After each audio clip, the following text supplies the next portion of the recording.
Live from New Delhi, you're watching DD India Live, India's voice to the world. I'm Abhishek Mahajan, coming up in the next 30 minutes.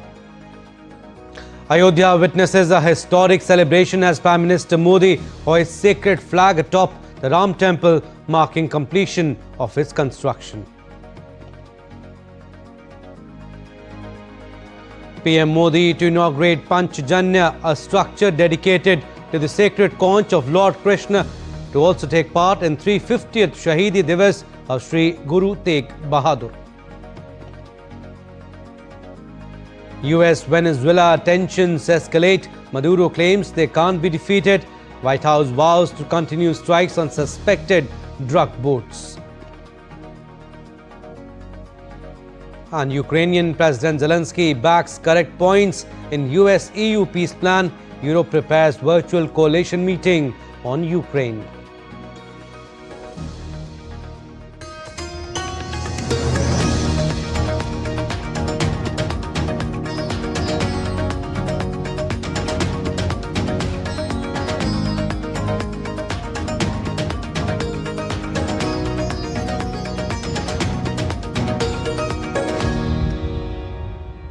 An atmosphere of celebration and enthusiasm adorned Uttar Pradesh's Ayodhya, the birthplace of Lord Ram, as Prime Minister Modi hoisted the saffron-coloured flag on the temple's pinnacle, symbolizing the completion of the temple's construction and ushering in a new chapter of cultural celebration and national unity. RSS Chief Dr. Mohan Bhagwat and Uttar Pradesh Chief Minister Yogi Adityanath were also present on the occasion. PM Modi termed the occasion as historic, highlighting the significance of Dharma Dhwaj.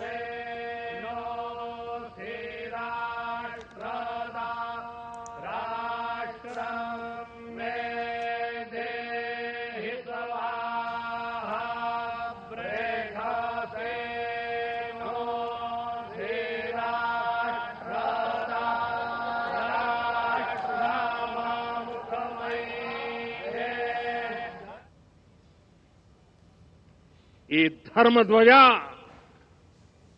केवल एक ध्वजा नहीं, ये भारतीय सभ्यता के पुनर्जागरण का ध्वज है।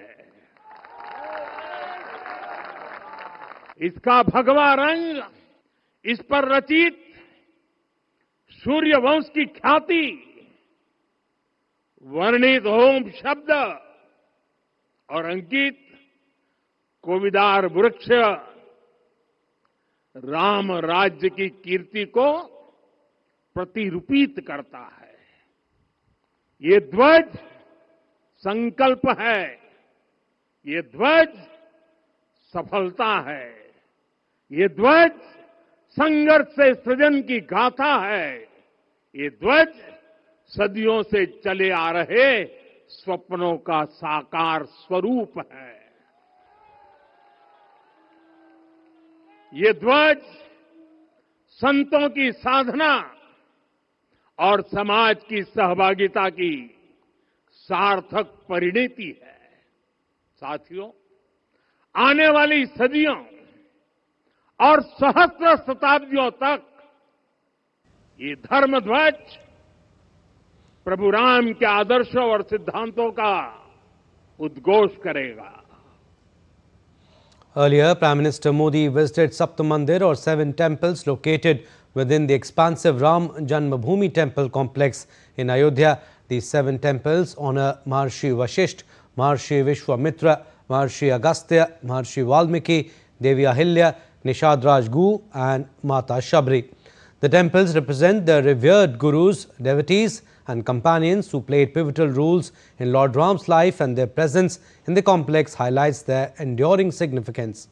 PM Modi said the divine courtyard of the Ram Mandir are emerging as a sacred symbol of India's collective strength, the legacy of which continues to inspire millions. ये राम मंदिर का दिव्य प्रांगण भारत के सामूहिक सामर्थ्य की भी चेतना स्थली बन रहा है। यहां सप्त मंदिर बने हैं, यहां माता शबरी का मंदिर बना है, जो जनजातीय समाज के प्रेम भाव और आतिथ्य परंपरा की प्रतिमूर्ति है। यहां निषादराज का मंदिर बना है। ये उस मित्रता का साक्षी है जो साधन नहीं, साध्य को, उसकी भावना को पूजती है। यहां एक ही स्थान पर माता अहिल्या है, महर्षि वाल्मीकि है, महर्षि वशिष्ठ है, महर्षि विश्वामित्र है, महर्षि अगस्त्य है और संत तुलसीदास है। रामलला के साथ साथ इन सभी ऋषियों के दर्शन भी यहीं पर होते हैं। ये मंदिर हमारी आस्था के साथ साथ मित्रता, कर्तव्य और सामाजिक सद्भाव के मूल्यों को भी शक्ति देते हैं। Prime Minister Modi also visited Shesh Avatar Mandir, where he offered prayers to Lord Lakshman, younger sibling of Lord Ram. The shrine is located inside the temple complex. The Shesh Avatar Mandir, situated along the banks of Saryu River, traces its origins back to the Treta Yuga era. Lord Lakshman is believed to be an incarnation of Sheshnag.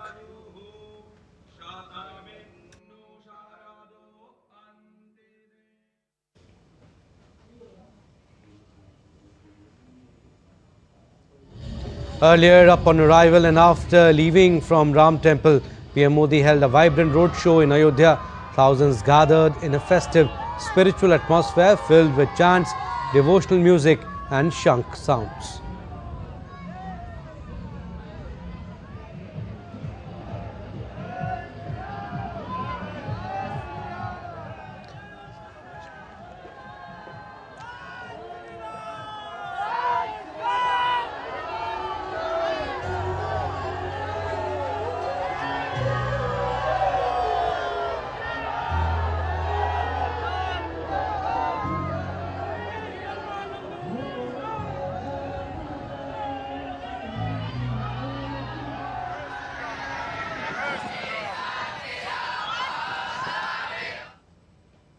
The Ram Janmabhoomi temple is a sprawling complex with multiple places of worship with other facilities and attractions. Among its unique features, in a temple dedicated to Lord Ram's brother and Lakshman, and 7 venerated figures like Maharshis and Ma Shabri, who are also from the same era. DD India's Gautam Roy sent us our next report, giving an overview from Ayodhya. Take a look. The entire temple complex is dotted with places of worship, and one of them, quite unique, is right here in front of us. It's called the Sri Sheshavatar Mandir. It is perhaps one of the few, if not the only, temple dedicated to Lord Lakshman, the younger brother of Lord Ram, who went along when Ram was banished from the kingdom of Lord Dashrath, King Dashrath. He went along with Lord Ram's wife, Sita, and him, although he was not banished himself. And Lakshman is believed to be the incarnation of Sheshnag, Lord Sheshnag, the king of serpents. And this is a temple dedicated to him. And further to the south, there is Sapta Mandir as well, which is about all the people who were there in the time of Lord Ram himself. They were Maharshis, and there were revered figures like Devi Ahilya and Ma Shabri as well. And also we had other people associated with him. There are temples dedicated to them here as well.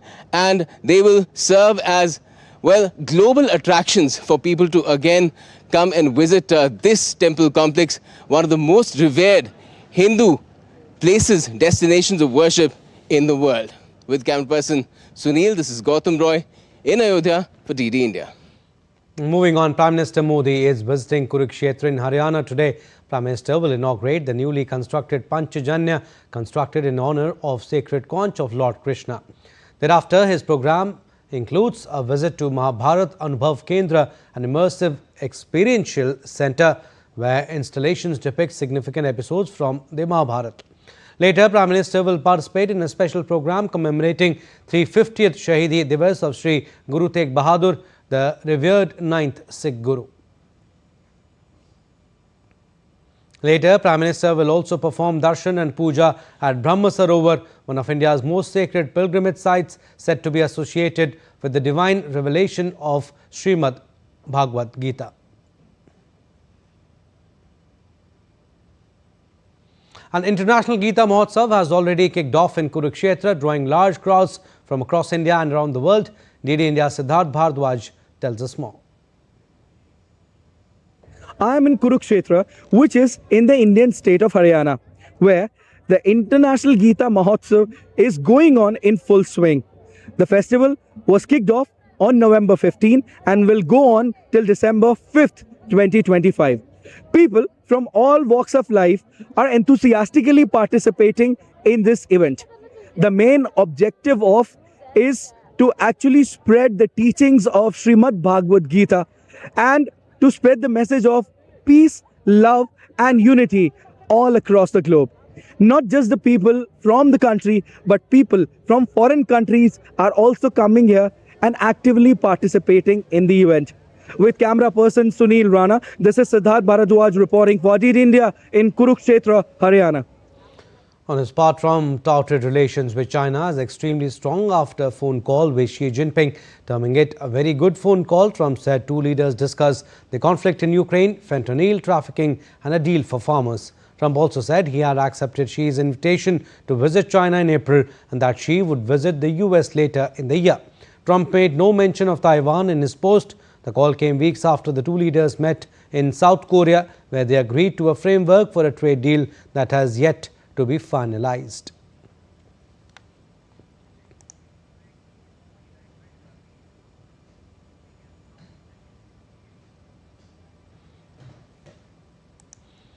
All right, so Venezuelan President Nicolas Maduro on Monday declared his country invincible as the US stepped up pressure by designating the Cartel de los Soles a foreign terrorist organization and deploying military assets in the Caribbean. Speaking on his TV program, Maduro told supporters the US would not defeat Venezuela, responding to the latest American actions targeting alleged drug trafficking networks. Whatever they do, however they do it, wherever they do it, they will not be able to defeat Venezuela. We are invincible. Whatever they do, they have not been able to defeat our homeland, and they never will. La paz será mi puerto. And US President Donald Trump plans to speak directly with Venezuelan President Nicolas Maduro, though it is still in the planning stage. Meanwhile, White House Press Secretary Caroline Leavitt has said that President Trump is satisfied with the strikes on suspected drug boats and Washington will continue the operations. I'm not going to broadcast any actions that may or may not be happening with respect to Venezuela. I know I've been very clear about the administration's position, as has the president and his national security team. We view the Maduro regime as being illegitimate, and the president has been very satisfied with the successful strikes against narco-terrorists and foreign terrorists that are illegally trafficking drugs towards the United States of America. He's not going to tolerate that, and you can expect to see those strikes continue. Meanwhile, Venezuela's Aviation Institute has told international airlines to resume flights within 48 hours or risk losing their authorization. The warning from the International Air Transport Association came after several carriers cancelled services following a US Federal Aviation Administration warning of a potentially hazardous situation when flying over Venezuela. And the United States and Ukraine have announced a revised framework for ending the Russia-Ukraine conflict after an earlier proposal by Washington drew criticism for being too favorable to Moscow. Washington and Kiev also reiterated their readiness to keep working together to secure a peace that ensures Ukraine's security, stability and reconstruction. Detailed report. Ukraine has welcomed changes to a US-backed peace plan, with President Zelensky saying the plan, which had originally featured 28 items, had been slimmed down and many of the right elements have been taken into account. He said the sensitive issues, the most delicate points, were to be discussed with Trump. In a joint statement, Washington and Ukraine said they had drafted a refined peace framework after talks in Geneva. Though there were no specifics, the dialogue received a cautious welcome from some of Ukraine's allies. Сьогодні наша делегація повернулась Our delegation returned from Geneva after negotiation with the American side and European partners, and now the list of necessary steps to end the war may become workable. As of now, after Geneva there are fewer points, no longer 28, and many proper elements have been incorporated into this framework. There is still a lot for all of us to work on together. It's very difficult to finalize the document, and we must do everything properly. And we appreciate that most of the world is ready to help us and that the American side is constructive. Practically all day yesterday was filled with meetings, complex, extremely detailed work. US Secretary of State Marco Rubio said there had been a tremendous amount of progress on honing the plan, but there was still some work to be done before a final agreement could be put to Russia. I think we made a tremendous amount of progress, even from the last time I spoke to you, and I apologize for keeping you waiting, but there was more work to be done. You know, we began almost 3 weeks ago with a foundational document that we socialized and ran by both sides, and with input from both sides. And one of the things that happens when you've been involved in this now for 10 months is you get a pretty good sense of what the priorities and the red lines and the important issues are for both sides. And so that allowed us to create a foundational document. Zelensky also said the process of producing a final document would be difficult, and Ukraine appreciated the assistance offered by other countries and the constructive US approach. Meanwhile, Ukraine's allies are also holding hectic parleys to ensure that peace plan works in favor of Kiev. To discuss it further, virtual meeting of the coalition of the willing of Ukraine's European allies will take place on Tuesday. British Prime Minister Keir Starmer has asserted that there was more work to do to establish a just and lasting peace in Ukraine, but progress was being made. While Kremlin has termed the European counter-proposal to a US peace plan for Ukraine as not constructive and that it simply did not work for Moscow. Earlier, Russian President Vladimir Putin had said that the peace plan could be the basis of a resolution of the conflict, but that if Kiev turned down the plan, then Russian forces would advance further. Bureau Report, DD India. And Prime Minister Narendra Modi is in Kurukshetra in Haryana today, where Prime Minister Modi inaugurated the newly constructed Panchajanya in honour of the sacred conch of Lord Krishna. Thereafter, his program includes a visit to Mahabharat Anubhav Kendra, an immersive experiential centre where installations depict significant episodes from Mahabharat. And later, Prime Minister will also perform darshan and puja at Brahma Sarovar, one of India's most sacred pilgrimage sites, said to be associated with the divine revelation of Srimad Bhagavad Gita.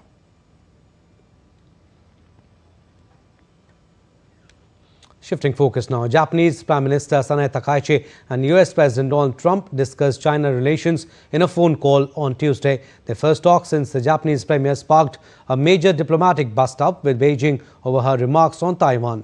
Following the call, Takaichi told reporters that President Trump gave a brief explanation of the recent state of US-China relations, declining to go into further details. Takaichi added that Trump told her they are very close friends and she could call any time. Time now for a very short break, but still to come on this edition of DD India Live. Rapid support forces, in fact, concern over strike in Lebanon.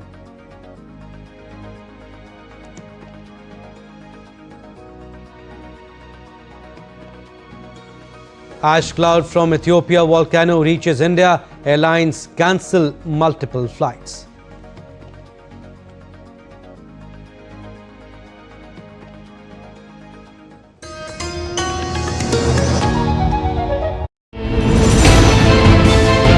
Geopolitics and trade deals.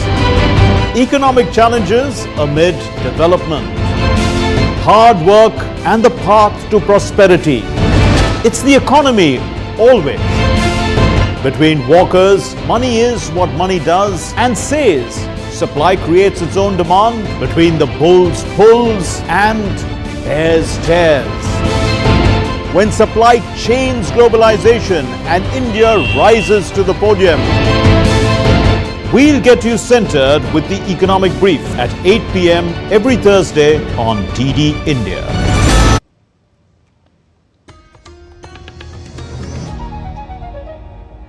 Welcome back. You're watching Lead India Live. I'm Abhishek Mahajan. Some more stories. Sudan's Rapid Support Forces have announced an apparently unilateral 3-month humanitarian truce. The head of Sudan's Rapid Support Forces, General Mohammed Hamdan Dagalo, said late on Monday that his paramilitaries would immediately enter into a 3-month humanitarian truce in its conflict with the country's armed forces. The RSF move came after the UAE lambasted Army Chief Abdel Fattah al-Burhan for rejecting the US truce proposal and accusing Washington of echoing Emirati positions on the conflict. The United States, the United Arab Emirates, Egypt and Saudi Arabia, known as the Quad, earlier this month proposed a plan for a 3-month truce followed by peace talks. Now, Indian Airlines, Air India and Akasa Air cancelled some flights on Tuesday, citing disruptions in operations due to ash plumes due after volcanic eruption. Following a directive released by India's aviation regulator, Air India cancelled 11 flights on Monday and Tuesday to check up on aircrafts that operated in the vicinity of volcanic eruption area. Meanwhile, Akasa Air suspended flights scheduled in Middle East region. The ash plumes from volcano drifted over Yemen, Oman, India and northern Pakistan. The India Met Department has said that Indian skies will be clear by Tuesday itself. Ethiopia's Haile Gobe volcano had erupted on Sunday for the first time in recorded history, sending thick plumes of smoke up to 14 kilometers into the sky. And Defence Minister Rajnath Singh attended the Samudra Utkarsh seminar on Indian shipbuilding capabilities at Bharat Mandapam in New Delhi on Tuesday. The seminar highlighted India's rich shipbuilding heritage and contemporary capabilities, bringing together leading defence shipyards, industry partners and stakeholders. While addressing, he said that India aims to become preferred ship repair hub for the Indo-Pacific region. Ships from friendly foreign nations are increasingly coming to Indian shipyards for the complex refits. And this is a clear recognition of India's capability, reliability, and the cost competitiveness. Our ambition is clear. We want to become the preferred sustainment and repair hub for the entire Indo-Pacific region.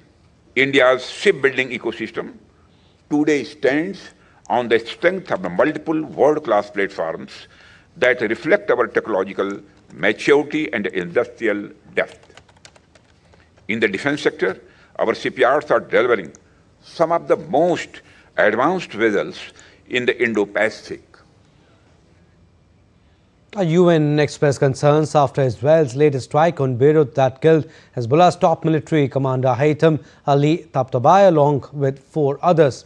The targeted strike that came a day after Lebanon's Independence Day celebrations, both Israel and US have been pressuring Lebanon to disarm Hezbollah in line with 2024 ceasefire agreement. Addressing media, UN spokesperson Stefan Dujarric expressed concerns over the strikes, asking parties to avoid targeting civilians and civilian areas. We are seriously concerned about the deadly Israeli strike on a residential area in southern Beirut yesterday. We urge all actors to exercise maximum restraint and to avoid any further escalation, and remind the parties that civilians in civilian areas must not be targeted. An inspector of the Moroccan Royal Navy, Rear Admiral Mohammed Tahin, received Guard of Honor in New Delhi on Tuesday. He was received by Indian Navy Chief Admiral Dinesh K. Tripathi. The visit comes on the heels of the visit of Defence Minister Rajnath Singh to Morocco in September this year. During his visit, Rajnath Singh met with Morocco's Defence Minister and signed a Memorandum of Understanding on Defence Cooperation. The MOU provides for a robust institutional framework to the growing partnership and paves the way for collaboration in the defence sector.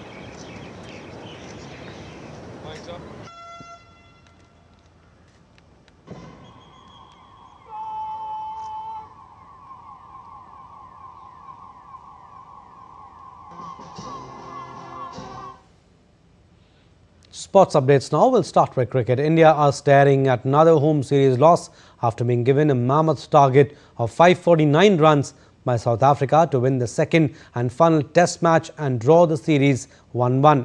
At the close of 4th day's play, India were at 27 runs for the loss of 2 wickets, with Sai Sudarshan at the crease with night watchman Kuldeep Yadav. The hosts need another 522 runs with a day left to pull the miracle. Earlier, South Africa declared their innings at 260 runs for 5 wickets after taking a lead of 548. With the match heavily tilted in South Africa's favour, India now face a monumental job, that is to bat out nearly 4 sessions to salvage a draw or somehow script one of the greatest chases in Test history.